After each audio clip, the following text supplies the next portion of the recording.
Okay okay, thank you. Continue करते हैं। तो जो यहाँ पे इकोनॉमी है वो basis on the two things है। पहला क्या है, इंडस्ट्री से, और दूसरा हमने देखना है एग्रीकल्चर। इसका मेन इंपॉर्टेंट क्वेश्चन है। अब पहले देखिए जो इंडस्ट्रीज है वो कैसे काम करती है। आप इंडस्ट्रीज को एक पहला पॉइंट लिखोगे, दे आर द लिमिटेड। जो रशिया था यहाँ पे क्या थे भी, लिमिटेड इंडस्ट्रीज थी, बहुत कम इंडस्ट्रीज थी। और इन इंडस्ट्रीज के जो ऑनर थे वो दो तरह के लोग थे। ऐसे लोग those believe in the conservatism ideologies, का मतलब यहाँ पे कुछ ऐसे लोग थे जो राजा की फैमिली से थे, और दूसरे कौन लोग थे, लिबरल्स थे, इनके पास थे। दूसरा इसके अंदर जो काम करने वाले लोग हैं, वर्कर्स हैं, उन वर्कर्स को दो पार्ट में डिवाइड किया हुआ था। पहला आप लिखोगे यहाँ पे जो वर्कर्स हैं इनको बोलते हैं स्किल्ड वर्कर। स्किल्ड वर्कर का मतलब क्या होता है, ऐसे वर्कर जिनके पास टेक्निकल नॉलेज थी, they do the metal works, metal का वर्क्स करते थे। दूसरे कौन थे, अनस्किल्ड थे, ओनली क्या थे, नॉन मेटल, या आप लेबर वर्क लिखोगे कि वो लेबर वर्क करते थे। तीसरा आप लिखोगे पुअर कंडीशन, जो वर्कर्स थी उनकी क्या थी भाई, पुअर कंडीशन थी। किससे रिलेटेड, उनके वर्क को लेके। तीन चीजें आप यहाँ पे लिख सकते हो। पहला लिखोगे पुअर वेजेस, बहुत कम पैसे मिलते थे। दूसरा लॉन्ग वर्किंग आवर्स, ज्यादा काम करना पड़ता था। और तीसरा इसके अंदर जो मेन पॉइंट है कि यहाँ पे उनके जो रियल वेजेस हैं और प्लस जो प्राइस ऑफ द गुड्स है उनके बीच में इम्बैलेंस है। इसका मतलब अगर वो जितने पैसे अर्न कर रहे हैं उतने से अपना सर्वाइवल नहीं कर पा रहे हैं। सब कुछ होने के बाद भी वर्कर्स यूनाइट है, वो अपने इंटरेस्ट को जानते हैं कि अगर हम यूनाइटेड रहेंगे तो हम कुछ इंडस्ट्री से अचीव कर सकते हैं। एग्रीकल्चर का जो क्वेश्चन आता है वो क्वेश्चन आता है डिफरेंशिएट का, कि आप डिफरेंशिएट कीजिए between the farmer of Europe and Russia. तो हम एक तरफ क्या लिखते हैं, रशिया लिखते हैं, दूसरी तरफ क्या लिखते हैं, वेस्टर्न यूरोप। वेस्टर्न यूरोप का मतलब कौन सी कंट्रीज, आपकी फ्रांस, इंग्लैंड, जर्मनी, उनकी बात कर रहे हैं। जो रशिया है, रशिया के अंदर फार्मिंग जो करने वाली टोटल पॉपुलेशन थी वो 85% थी। कितनी परसेंट थी, 85% थी। जबकि यूरोप के अंदर जो फार्मिंग करते थे वो 40 to 50% था। पहला पॉइंट। सेकेंड पॉइंट, जो रशिया था वो only produce the raw material कर रहा है, प्रोड्यूस द रॉ मटेरियल।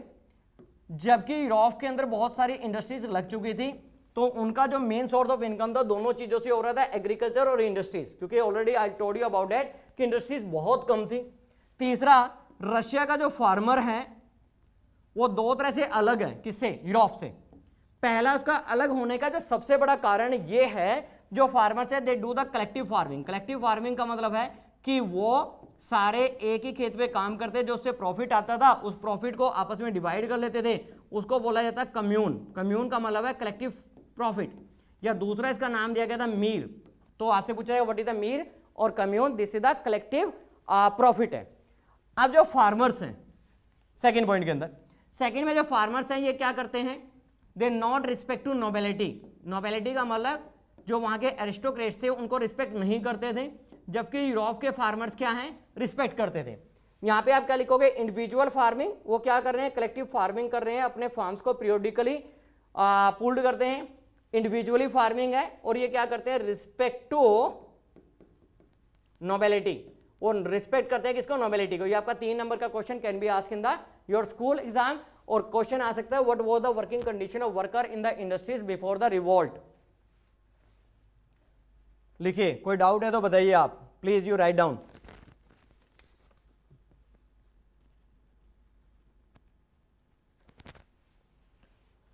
अब जो रशिया है, मैंने आपको बताया था कार्ल मार्क्स ये बोलता है कि सोशलिज्म एक ही तरीके से आएगा, रिवोल्ट से। रिवोल्ट कौन करेंगे, वर्कर करेंगे, पर वर्कर को रिवोल्ट करने से पहले they have to be unite under the one party which is known as the communist party. अभी यहाँ पे रशिया के अंदर 2 पॉलिटिकल पार्टी बनेंगी इस आइडिया को लेके कि कैसे यहाँ पे सोशलिज्म आ सके। पहली जो पॉलिटिकल पार्टी बनी थी उसका नाम था Russian democratic worker party which was form in the 1898। दूसरी यहाँ पे एक पॉलिटिकल पार्टी बनी जिसका नाम था रेवोल्यूशनरी पार्टी। जो रेवोल्यूशनरी पॉलिटिकल पार्टी थी उसमें और इसमें डिफरेंशिएट है। ये कहती है 1900 है भाई, ये कहती है कि जो रिवोल्ट है वो कौन करेगा, वर्कर करेगा, क्योंकि इनका क्या हो रहा है, एक्सप्लॉयटेशन हो रहा है। किसके द्वारा, ओनर ऑफ द इंडस्ट्रीज के द्वारा। ये तो कार्ल मार्क्स ने बोला था। ये क्या बोला है कि जो रेवोल्यूशनरीज हैं यहाँ पे फार्मर भी हो सकते हैं भाई, क्योंकि फार्मर्स के पास भी ज्यादा प्रॉफिट नहीं है, उसके ऊपर भी लैंड रेवेन्यू बहुत ज्यादा है, उसकी भी कंडीशन वर्कर जैसी है। इसी की वजह से ये पॉलिटिकल जो पार्टीज थी इनके 2 ग्रुप डिवाइड हो गए। पहले को बोलते हैं बोल्शेविक और दूसरे को बोलते हैं मेंशेविक। किस फैक्शन को लेके कि रिवोल्ट कौन करेगा, फैक्शन दो डिवाइड होगी।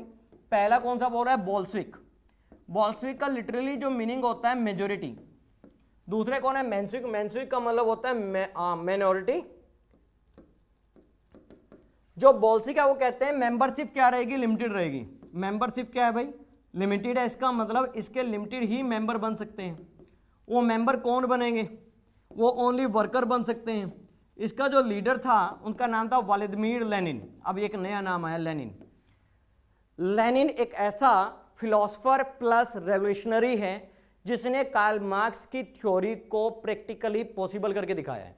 Lenin is the known as the father of Russian revolution. He is the philosopher as well as the revolutionary who implement the idea of Karl Marx with the some changes.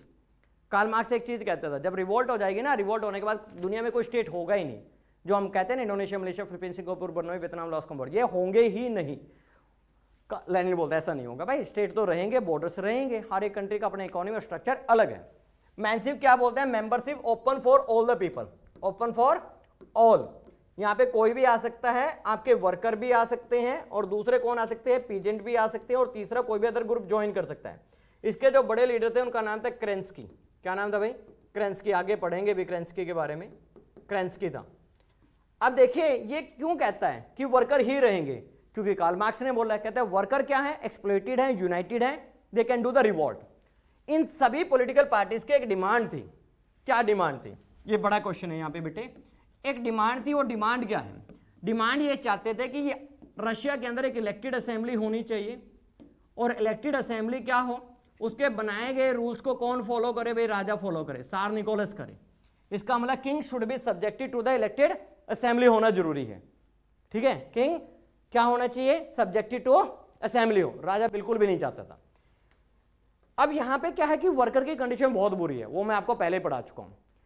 एक यहाँ पे एक event होगा जो आपके school में पूछा जा सकता है एग्जाम के अंदर, और वैसे भी आपको पता होना चाहिए कॉज और इफेक्ट कैसे थ्योरी काम करती है। अब यहाँ पे एक रेवोल्यूशन होगी, उस रेवोल्यूशन का नाम है ब्लडी संडे।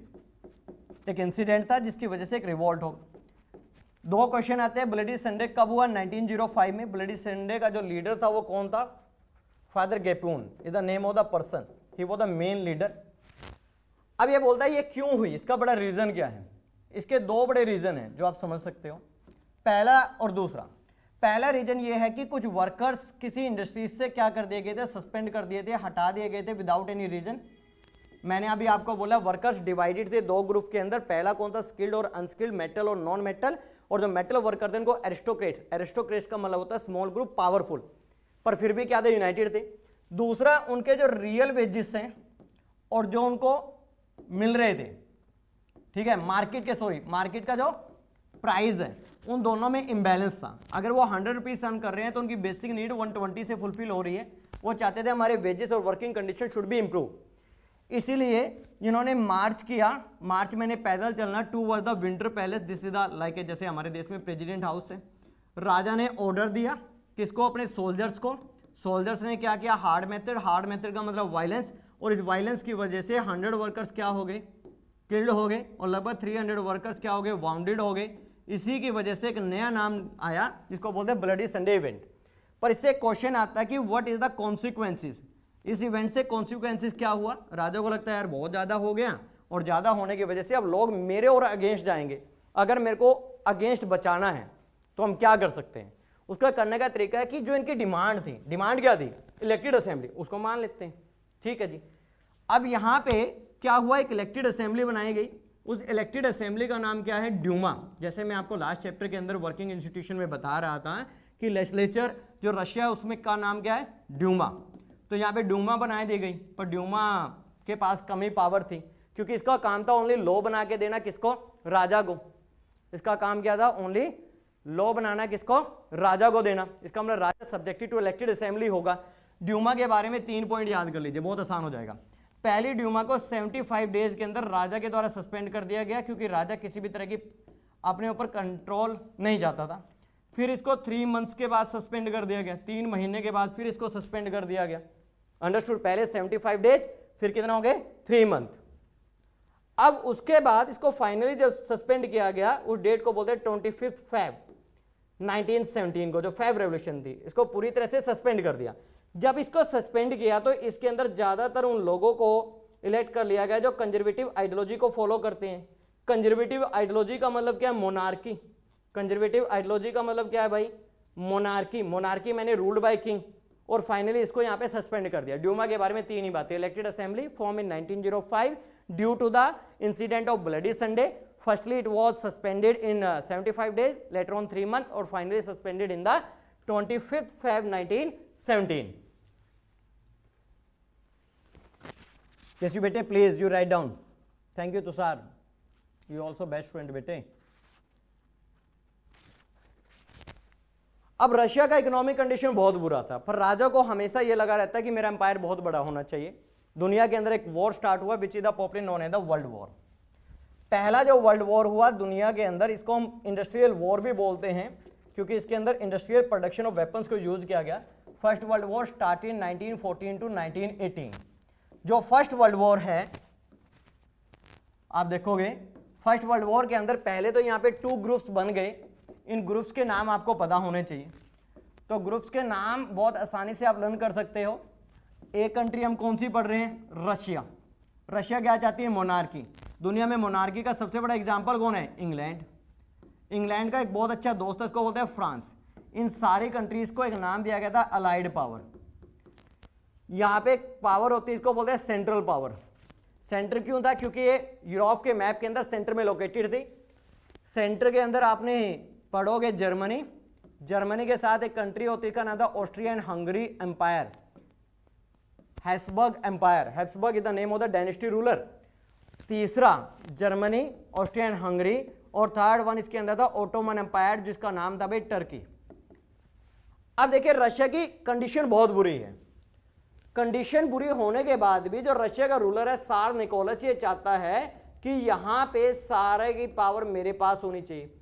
पर जो पीपल है वो इसके अगेंस्ट है। अगेंस्ट होने के 2 बड़े कारण हैं। एक तो इसकी जो क्वीन थी जिसका नाम था सरीना निकोलस, वो क्या थी? जर्मन ओरिजिन थी। तो इसको लोगों को लगता था, एक तरफ तो कह रहा है कि हम जर्मनी को हराएंगे, दूसरी इसकी वाइफ वहीं से है। इसका मतलब किसको हराने की बात कर रहा है? लॉज को। दूसरा एक मॉन्क होते थे, इसका नाम था रसपुतीन। राजा को लगता था he is one of the wise person, intelligent person. लोगों को लगता था वन ऑफ द बेवकूफ पर्सन है रसपुतीन। ठीक है ना? तो यहां पे लोग नहीं चाहते थे कि वॉर हो, पर राजा ने क्या किया? जबरदस्ती इन लोगों को वॉर में धकेला। और इनको वॉर में जाने से 2 तरह के फ्रंट बन गए। एक बोलते हैं भाई वेस्टर्न फ्रंट, अभी देखेंगे कैसे होगा, और दूसरा बोलता है ईस्टर्न फ्रंट। अब वेस्टर्न फ्रंट और ईस्टर्न फ्रंट को समझने के लिए बस ये समझ लो, ये सारा का सारा क्या भाई? रशिया। रशिया के बीच में एक कंट्री है, इसका नाम है जर्मनी, और जर्मनी के पास एक कंट्री है, इसका नाम है फ्रांस। नीचे कौन है भाई? Austrian Hungarian empire. और यहाँ पे आपका क्या है? Ottoman empire. यहाँ पे कौन है? रशिया। तो रशिया का बॉर्डर बहुत बड़ा है, इसको हम कौन सा फ्रंट बोलेंगे? वेस्ट या ईस्ट? ईस्ट बोलेंगे। यहाँ पे जर्मनी क्या? वेस्ट है। ठीक है, ऊपर यहाँ पे आपका यूके है, दूसरी कंट्रीज है। अभी तो ये समझ लिया जर्मनी। अब जो वेस्ट फ्रंट था, फ्रांस ने क्या किया? यहाँ पे ट्रेंचेस बना ली। ट्रेंचेस का मतलब होता है खाई। जैसे ऐसे खाई बना ली, इसमें एक सोल्जर हो जाएगा, यहाँ पे बंदूक रख के चलाएगा। तो यहाँ पे कैजुअलिटीज बहुत कम हुई। यहाँ पे बॉर्डर बहुत बड़ा था, तो इसलिए रशिया क्या नहीं कर पाया? अपने बॉर्डर को पूरी तरह से सिक्योर नहीं कर पाया। और यहाँ पे ईस्टर्न पे कैजुअलिटीज बहुत ज़्यादा हुई, बहुत सारे सोल्जर्स मारे गए। रशिया की जो क्रॉप्स थी पूरी तरह से डिस्ट्रॉय हो गई, और जर्मनी ने इस रास्ते को ब्लॉक कर दिया। रशिया वीट प्रोड्यूस करता है, हमने देखा है। तो इस कंडीशन में क्या हो रहा है कि रशिया से रॉ मटेरियल भी यहाँ पे नहीं आ पा रहा है। तो पूरी तरह से रशिया का इकोनॉमी, रशिया के सोल्जर्स बहुत ज़्यादा नुकसान हुआ। वो बात अलग है कि बाद में लास्ट में जब रिजल्ट आता है तो ये ग्रुप जीत गया था। जीतने का बड़ा कारण था 1917 के अंदर यूएसए की एंट्री हुई, और USA is one of the powerful country, they defeated to the Germany. अब यहाँ पे वेस्टर्न और ईस्टर्न, ईस्टर्न में क्या है? ट्रेंचेस नहीं है, वेस्ट में क्या है? ट्रेंचेस है। यहाँ पे क्या है? ज्यादा कैजुअलिटीज हुई, यहाँ पे कम हुई। 2 नंबर का क्वेश्चन आ सकता है। तीसरा, अगर आपका आता है तो आप लोग यहाँ पे लिखोगे बॉर्डर किसके साथ शेयर करता है? ये बॉर्डर फ्रांस के साथ शेयर करता है। अब हमने देखना है कि वॉर के क्या कॉन्सिक्वेंसेस निकले किसके ऊपर भाई? हम रशिया को पढ़ रहे हैं तो हम रशिया की ही बात करेंगे। रशिया के ऊपर जो सबसे पहला कॉन्सिक्वेंस, वॉर से क्या होता है? कैजुअलिटीज। तो आप लिखोगे there are the huge casualties. Casualties से किसको नुकसान हुआ भाई? रशिया को नुकसान हुआ। दूसरा इसकी क्या हो गई थी? Destroy the crops. क्रॉप्स बहुत ज्यादा डिस्ट्रॉय हो गई थी। डिस्ट्रॉय होने की वजह से क्या होगा? इकोनॉमिक क्राइसिस आएंगे। यहाँ पे क्या आएंगे भाई? इकोनॉमिक क्राइसिस आएंगे। तीसरा पॉइंट यहाँ पे आप क्या लिखोगे? Third point you have to mention about that there was a social change. Social change क्या आएगा? सोशल चेंज बच्चे ये आया कि जो वीमेन पहले घर में काम करती थी, they have to come outside of the home और पब्लिक प्लेसेस पे उनको काम करना पड़ा। अब पब्लिक प्लेसेस के ऊपर काम क्यों करना पड़ा? क्योंकि उनके जो मेल थे फैमिली के वो कहाँ चले गए? वॉर के अंदर चले गए, क्योंकि कैजुअलिटीज बहुत ज्यादा हाई हो रही थी। थैंक यू सो मच बच्चे। बेटे if you have any doubt you can write down, you can share with your friends, ज़्यादा बच्चों को फायदा मिले, यही ऑब्जेक्टिव है बेटे।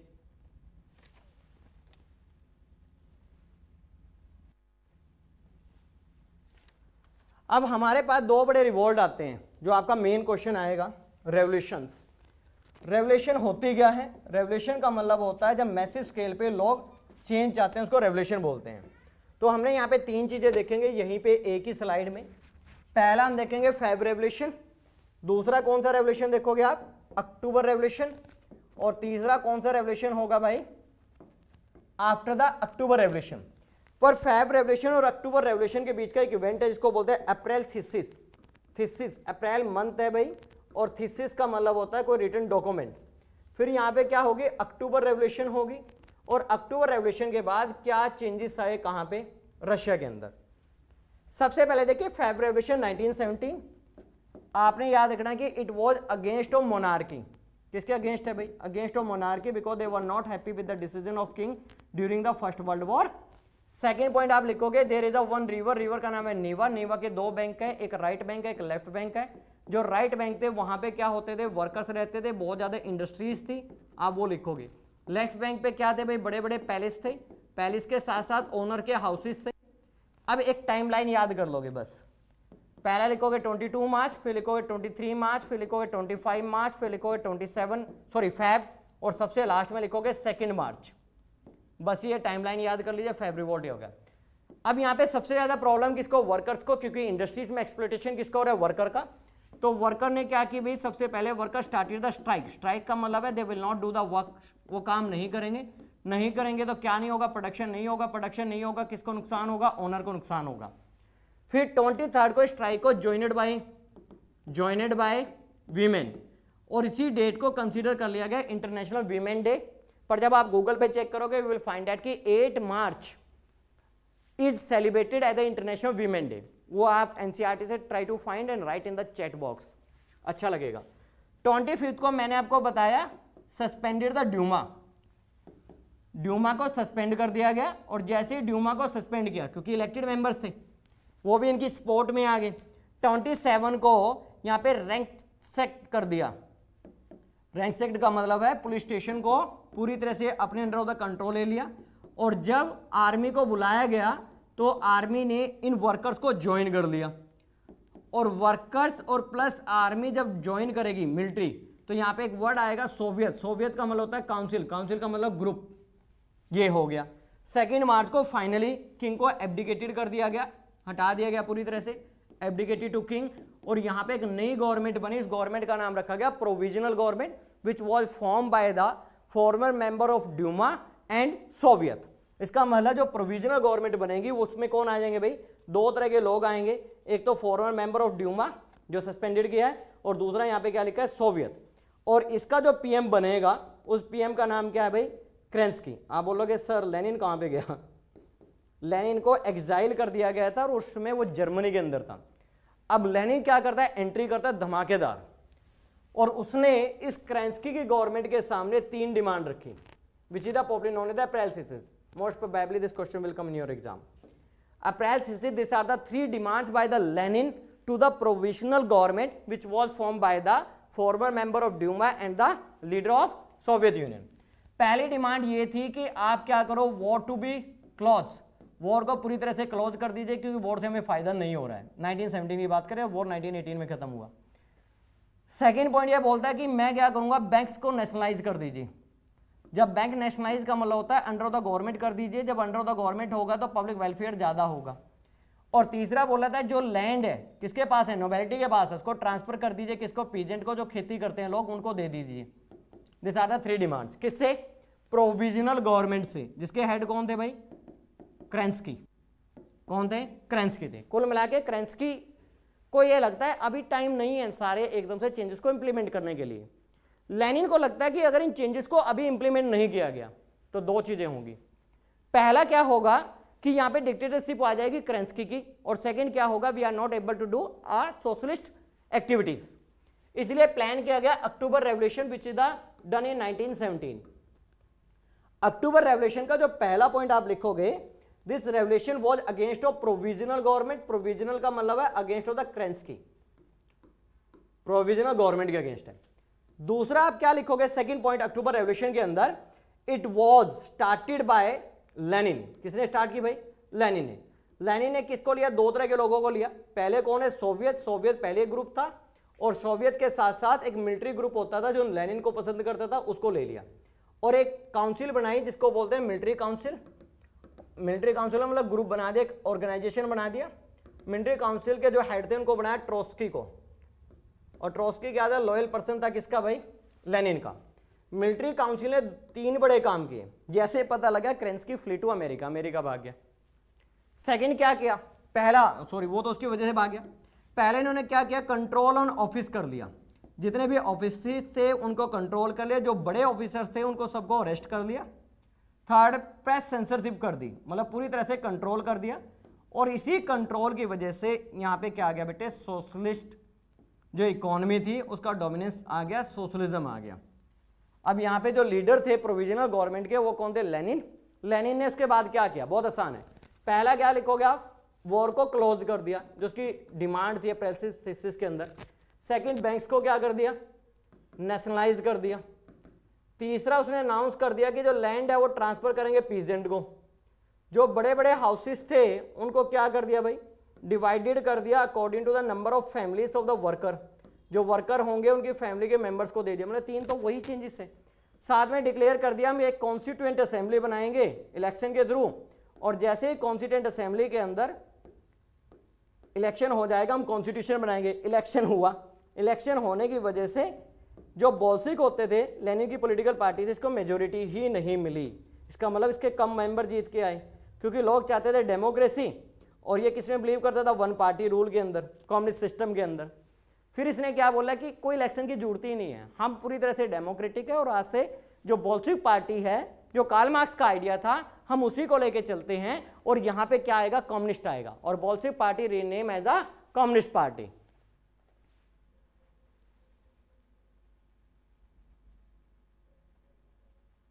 Very good Nitya Agrawal, Saurya Kamboj, very good मेरे बेटे। यहां तक कोई डाउट है तो यू कैन राइट डाउन बेटे, यू कैन राइट डाउन बेटे, अदरवाइज आई कंटिन्यू। अब देखिए जो लेनिन है वो बहुत पॉपुलर लीडर था। उसने क्या किया, दिसंबर 1920 के अंदर, क्योंकि अब सोशलिज्म तो आ गया, 1920 के अंदर रशिया के जितने भी नेबर कंट्री थे got independent from the Germany. First world war में जर्मनी हार गया था, उसके मिलने वाली जो कंट्रीज थी उनको बोलते हैं बेटे फासिस्ट कंट्रीज से लिबरेशन। जो अडोस पड़ोस की कंट्रीज थी उन सबको जोड़ के एक ग्रुप बनाया, का नाम है USSR, union Soviet socialist Republic, जिसके अंदर एक रशिया है और 14 अलग से देश थे, 15 देश थे। बस आपको इतना ही बताऊंगा, 1991 में इसका डिसइंटीग्रेशन हो गया।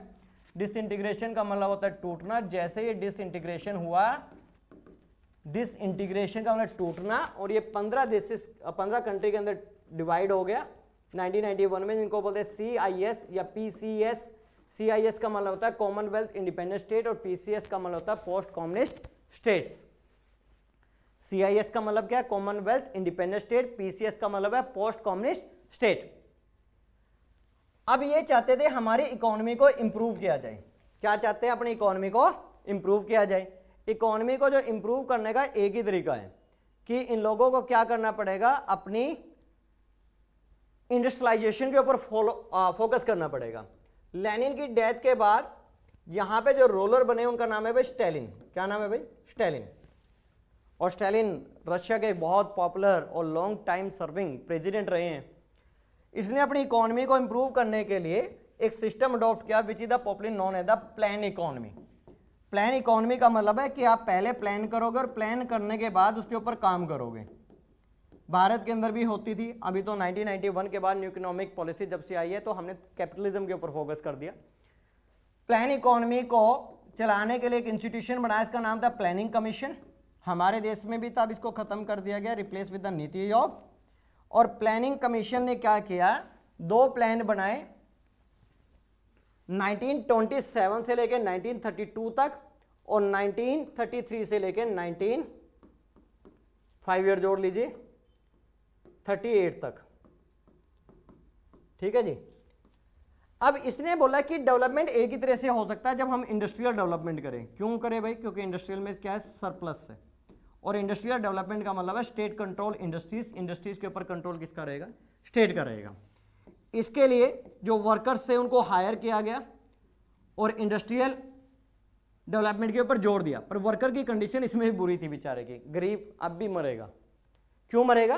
क्योंकि यहाँ पे क्या थे, लो वेजेस थे, वर्किंग कंडीशन बहुत हार्श थी, इनको बहुत माइनस टेम्परेचर के अंदर काम करना पड़ता था।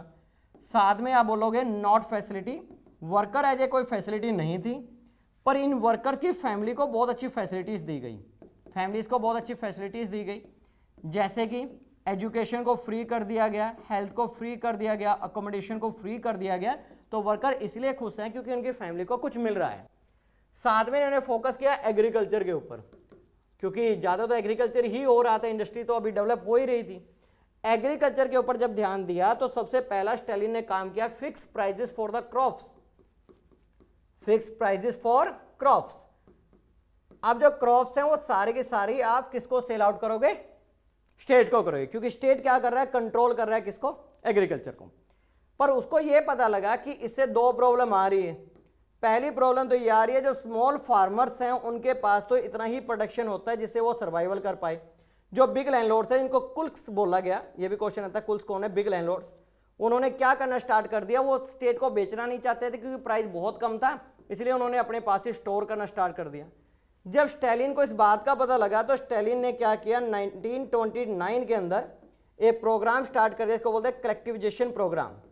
अब जो कलेक्टिविजेशन प्रोग्राम स्टार्ट किया था स्टालिन ने, इसका मतलब ये होगा कि इनसे सभी से लैंड ले ली जाएगी, पूरी तरह से कंट्रोल किसका होगा? स्टेट का होगा। और स्टेट, ये लोग काम करेंगे, स्टेट के पास पैसे आएंगे और स्टेट इस पैसे को वेलफेयर ऑफ द पीपल लगाएगा। बहुत सारे जो यहाँ पे लैंड होल्डर्स थे उन्होंने इसका अपोज किया, और अपोज करने के बाद बहुत सालों को टॉर्चर किया, बीटन किया, जेल में भेज दिया गया, और कुछ जो पावरफुल लैंडलॉर्ड्स थे, एरिस्टोक्रेट्स थे, उनको लैंड दे दी गई। ये आपका चैप्टर का एंड अप होता है यहाँ पे। पर देखिए सोशलिज्म अपने आप में बहुत बढ़िया चीज है, क्योंकि सोशलिज्म क्या कहता है? Social welfare.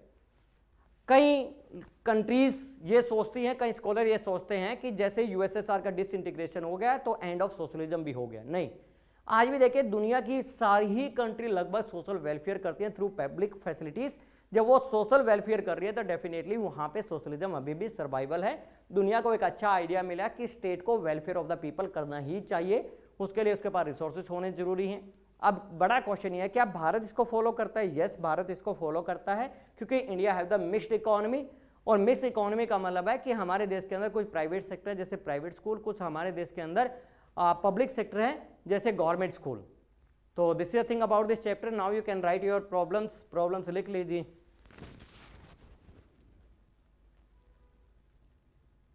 आप प्रॉब्लम्स लिखिए भाई, अगर कोई प्रॉब्लम नहीं है तो this is the end from my side. और thank you have join and patience आपने बहुत ज़्यादा दिखाया मेरे बेटे। आई विल ट्राई कि आगे से फिर ये दोबारा नहीं होगा। और जो बच्चे अभी टेलीग्राम ज्वाइन नहीं किया 9th क्लास का, they have to join my Telegram group, और you will get all updated notes, quizzes और लाइव क्लास जो भी है, you will get all the solution of the problem. Thank you.